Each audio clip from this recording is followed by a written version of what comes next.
ए राति को रोमांचक करने तेणु आशा करुच्ची समस्ते शांति श्रृंखलार सहित ए कार्यक्रम को उपभोग करेंगे।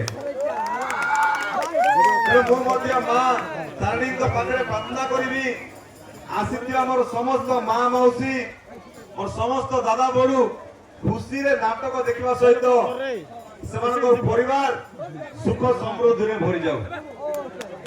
आज आशीर्वाद रे मु आपनकर विधायक भाव निर्वाचित सहित ये अंचल प्रत्येक कार्यक्रम भागीदारी हो पारुची। तेरे भल पाइबा आशीर्वाद आपनकर सब बेले रहू एवं आपण माने जो दायित्व देइछन ताको मध्ये आमे प्रत्येक समय सुचारू रूप पालन करबा चेष्टा करूछु। आज ए तारिणी मंदिर कथा कह जाऊ के शिव मंदिर कथा कह जाऊ समय थिला ए मंदिर को ओडिसा तथा ओडिसा बाहर मध्ये गोटे चहल सृष्टि करथिला किंतु आर उन्नतिकरण हो पार नथिला।